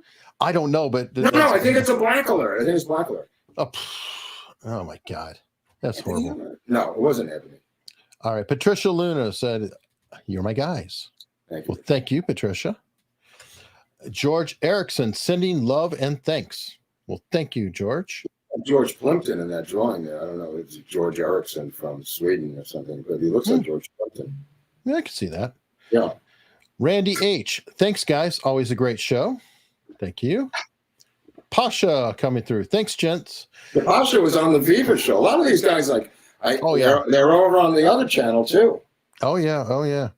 Thanks, gents. It has been indeed a roller coaster of societal events, chaos, triumphs, and the utterly unexpected, just as promised, Eric. Thank you. Right. That's why we have the Academy Awards in March, just because they mean nothing, and we have to get distracted for an hour and a half. Yeah, well, it's a slow time after the Super Bowl. Right. Mo Bishop, Jacob Rubenstein played Jack Ruby in in the actual assassination. Right. He was hired from the Screen Actors Guild to play Jack Ruby. That was his stage name. His real name was Jack Rubenstein. It's kind of like various people who have done that in show business. If you Alan Koenigsberg, known as Woody Allen. There's a lot of these guys. Sure. W. Redmond, there's a supposed picture of George Bush Sr. in front of the Texas Book Depository building in Dallas on 11/22/1963. Mark stated he had known nothing of Bush's involvement. Is he aware of it? I think we've seen the picture, and I don't think it's Bush. It's not him. He was in Houston at the time, so that's why I am aware of it, and it's not him. But thanks for the donation. Yeah, very much. But I'll tell you, like we said in the episode the other day, that David Atlee Phillips on his deathbed said he was there on November 22nd. So there's a guy who was dying and said it to his brother. We have that confirmation. Yep. Helena Olejnik, with a Canadian $20. Oh, I thought that meant a California. I thought it was a California $20. No, all this time I always thought it was there's a Zoom conference call you got to see with Newsom, with the mayors of California yesterday, 2 days ago, and he says he went to Target. Oh, and they accused him of shoplifting. That one? No. They said that the woman was saying that because of this Governor Newsom not recognizing that he was Governor Newsom, you're allowed to shoplift up to $950 worth of items. And she didn't recognize him. And people think he made up the whole thing, by the way, because he said he spent $360 in Target, which is almost impossible. And nobody knows why he was in Target or which Target it was. And apparently he has vowed to get her fired, the woman. He's going to contact her manager. Dude, I mean, this is the thinnest skin politician in America. Well, he and Trudeau should start a bowling team. I think they're related. I think the two of them. There's similarity there, for sure. Yeah. I'm not sure how to say this. Udubtai IGH with $10. I guess that's right. Thank you. Getting Cereal with Canadian $5. Hello, Mark. Not sure if it works for AUS, but an episode on Carlos Castaneda, Berkeley Press, LA Cult, et cetera, would be amazing. What country is Carlos Castaneda from, Eric? Yeah, I think Spain or Mexico. Okay, this is America's Untold Stories. I know that sounds confusing. I love the donation, but we're trying to focus on people from here. Now, I don't know, maybe he was born here. I don't really know. I think he's from South America originally, or Mexico, but I'm sure someone in the chat will tell me. Yeah, and he could be second generation here. He could be. All I know, we don't know that much about him. Right. There's that. Trey Ellswick, hoping to see you guys in Ohio and Stand with Israel. Hopefully we do see you in Ohio. Yeah. Keep standing. Oh, and Trey Ellswick is saying it is Ebony Alert. Oh, okay. Thank you. All right. Okay. I'm sorry. I knew that sounded familiar. It actually sounds better than Black Alert in some ways. Ebony sounds crazy, like Ebony and Ivory. It's like, what's the deal here? Yeah, I know. Well, why not just POC Alert? Ebony Alert. Wow. And then I'm Not Your Buddy Guy, another guy you saw with Viva Fry. He's on there regularly. So glad Viva and Barnes introduced me to you guys. Well, I'm glad Barnes. too. I mean, I give him credit because he was just coming out of a hospital bed. But Viva was saying, I was asking him about what I said, that this could end up in a military confrontation down in Texas. And Barnes said that has never happened before in American history. And I had to think that Barnes misremembered the 1962 Oxford riot, where Kennedy he deputized 30,000 troops to go down there and there were 160 U.S. Marshals were killed, were injured, 28 were shot, 2 people were murdered. The thing went on for days. General Walker was arrested at bayonet point by the National Guard, and I just thought that Barnes probably forgot about that because he'd just been sick. But I had explained it to Viva on the other show, when I was on with him. But that's what I was trying to explain to Viva, what could happen down in Texas, what happened in Oxford with James Meredith, the attempt to enroll James Meredith into Ole Miss, and the forces that aligned against and also on the federal government. 30,000 troops. It was the largest amount of troops ever assembled for an American incident within the country. Yeah, for sure. And UW IGH said Traficant introduced a bill that would make auto payment principal and interest tax deductible. True American. Auto on cars, or that makes sense. Okay. Interest on paying for the cars. That makes sense. Right. That's interesting. I think that leases are tax deductible. So there's. I'm not sure. All I know is that he's made such headway, Trump, into the United Auto Workers, that the people are demonstrating how these union heads are so corrupt that they're selling out their own unions. Wow. It's a long tradition. Wow. Sad to say. Mark Schwartzberg. I'm so proud for all the riotously funny, sarcastic comments about the Ebony Alert that I kept to myself. Oh, okay. Well, there's plenty, you can do with that concept. The idea that it's real is funny. Yeah, it's again, it's kind of like a hate crime for tearing down Satan. We're just into ludicrous level. Mm-hmm. Sergeant Willie, was Newsom's mother in Havana too? I don't know, but a lot of people in his administration are communists, so maybe. George Erickson again. Have you done a special on Prescott Bush, George H.W. Bush, and George Bush family? I'm not really interested in them. They've been covered to death.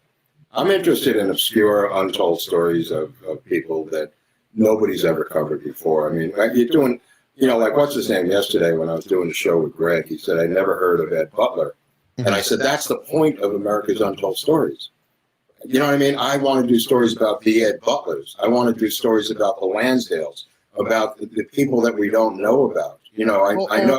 Overlook things and something that we thought we knew about. Like Bush will come up. We're probably going to be doing Hinckley and Reagan at some point, and Bush will have to come up in the conversation. Oh yeah, no, here and there, but not. But I don't give a shit. I don't give a shit about covering those people. I'm interested in whatever it's talking about. About the tangential things we around them.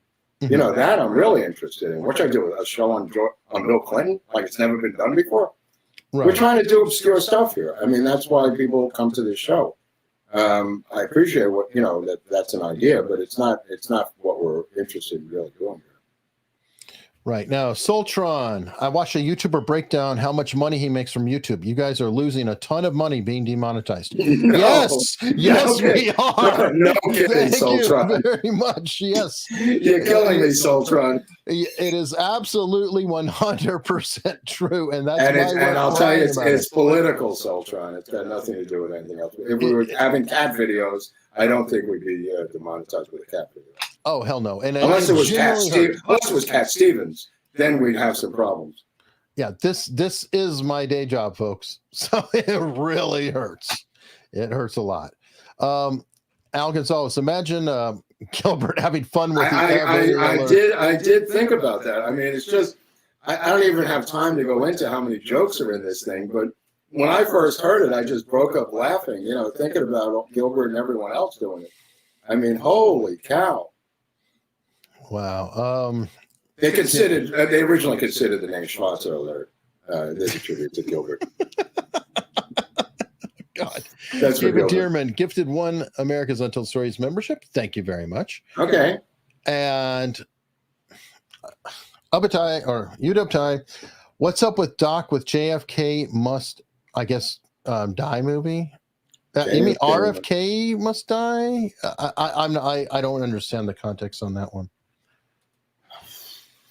I don't know. Well, there is an RFK must die, but I don't know about JFK must die. But what I do know is if you do want to help us, keep us going, etc., consider joining our locals.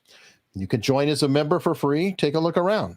It won't cost you a dime to just follow us on locals, look around. And if you want to get more material, we're putting things up there all the time. You could be a paid subscriber, and it does help a lot. Locals actually pays more than YouTube. It's that crazy right now. How do you like that, YouTube? Take that, you weasels. It's true. Well, they probably will take it. They're taking everything else. But anyway, unstructured.locals.com. And we're going to be heading over there after the last super chat. Hey, that's a good looking bear. That's a good looking. What is that, a dog? Yeah, that's Oswald. Oh, all right. I didn't recognize him first. Yeah, well, yeah, because he went through an ebony alert. This is Mark's. Oh, that's my favorite. Yeah, that's my favorite. The one last time he goes, does he have eyes? Yes, he has eyes. Anyway, Oswald usually leads the way. We have one more super chat here. AUS on BJ Palmer, the developer of Chiropractic. Very interesting life. Well, we did do the Brinkley's goat balls. Yeah, that's close enough. I mean, we did Brinkley's goat balls, bro. I mean, I can't get any more medically obscure than Dr. Brinkley. All right. A couple more came in here. Baron 877, any interest on doing an episode on Miles Copeland, the third IRS record, CIA involvement with the music industry? We might do CIA in music or something. We did CIA in the arts. Okay. Look at the episode on the CIA in the art world. We touch on music in that episode. UW Ty, yes, RFK. So it's RFK must die. Just getting the hang. Oh, right. Okay. That's cool. That's what you have a script for that. I think they're asking about that. So that would probably be done if we're doing the AI thing after LBJ, if you want that to be done. I don't know. Yeah. Well, that's still in play, so who knows? But who knows what the Kennedy family's doing with that script? Good point. So I mean, I sent it to RFK like 2 years ago. Yeah, and he quotes it in on Bill Maher. Yeah. Dude, everything he learned about the assassination, he learned from my script. Wow. That is amazing. All right, so folks, consider following us over. We're going to head to locals. For the party. It's like an after party, right? Yeah. Do these things disappear once they're not live or something? No, when this is done, at this point that we're cutting off here, that will be the entire video. No, but I mean the locals one. They're on locals. They can watch it later after the fact. So you may be watching this in 2 days, and you're, well, wait a minute. How can I go to the after party? I'm not there. Go to unstructured.locals.com. Oh, okay. Thank you. There's a whole playlist. You can watch it. Thank you. Catch up on what was going on, and you can watch. Because I can't find the one I did with Viva. Do they have the same system? Yeah, but it'd be on their locals. No, I know, but okay. I have to look around. Yeah, just go to content. It'll save you a lot of time because theirs is very, very busy. Yeah. But for all of you, we'll see you on Locals Now. Okay.